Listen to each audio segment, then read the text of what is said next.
Saudara-saudari terkasih dalam Kristus, salam jumpa kembali dalam Lilin Sabda edisi Kamis 27 Juni 2024. Bacaan Injil akan diambil dari Injil Matius bab 7 ayat 21 sampai dengan ayat 29.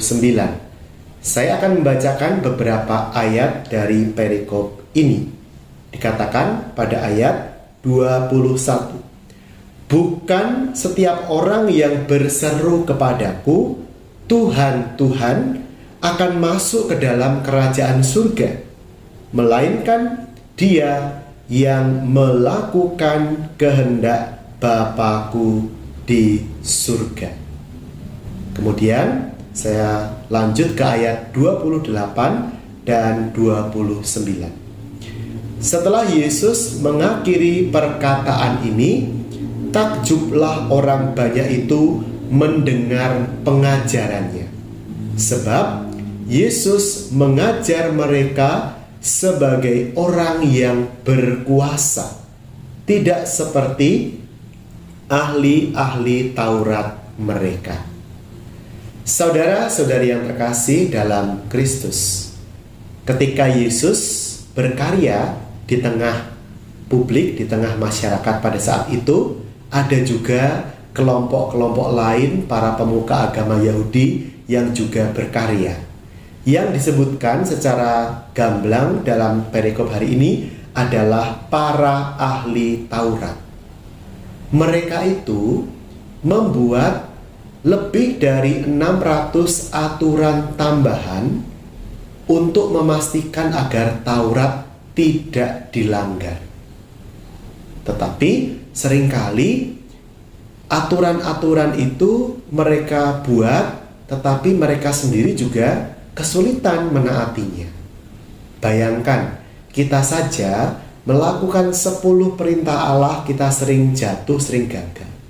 Apalagi kalau seandainya kita disuruh melakukan 600 aturan tambahan. Itu adalah sesuatu yang mustahil. Maka seringkali para ahli Taurat ini mengajarkan tetapi tidak melakukan. Menyebut-nyebut nama Tuhan, tetapi hidup mereka tidak mengabdi kepada Tuhan, tetapi kepada kepentingan sesaat dan kepentingan sempit mereka sendiri.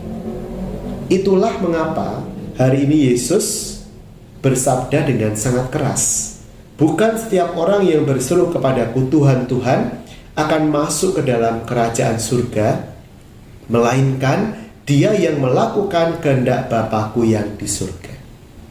Maka saudara-saudara yang terkasih, mari kita setiap hari kita berusaha pertama-tama menjadi pelaku sabda. Syukur-syukur kita menjadi juga pengajar sabda.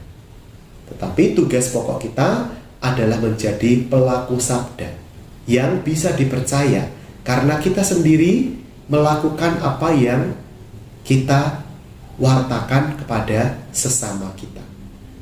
Tentu kita penuh dengan kelemahan dan dosa, tetapi marilah kita berusaha untuk memotong jarak antara kata kita dengan tindakan nyata kita. Semoga apa yang kita katakan sungguh nyata dalam tindakan kita sehari-hari. Kemudian kita juga bersyukur karena Yesus itu mengajar dengan kuasanya sendiri. Artinya apa? Kalau orang-orang misalnya para ahli Taurat itu ketika mengajar mereka mengatakan seperti ini contohnya. Menurut kitab Ulangan kita harus begini dan begitu. Kalau Yesus mengajar, Yesus mengatakan, aku berkata kepadamu. Nah, kita bersyukur karena Yesus sendiri punya kuasa melalui sabdanya. Kalau kita mendengarkan, menyimak sabda Tuhan, kita sungguh diselamatkan. Karena Yesus mengajar dengan kuasa. Yesus tidak lagi menggunakan otoritas lain. Karena apa? Karena Yesus sendirilah sumber dari kuasa yang menyelamatkan itu. Tuhan memberkati kita. Dalam nama Bapa dan Putra dan Roh Kudus. Amin.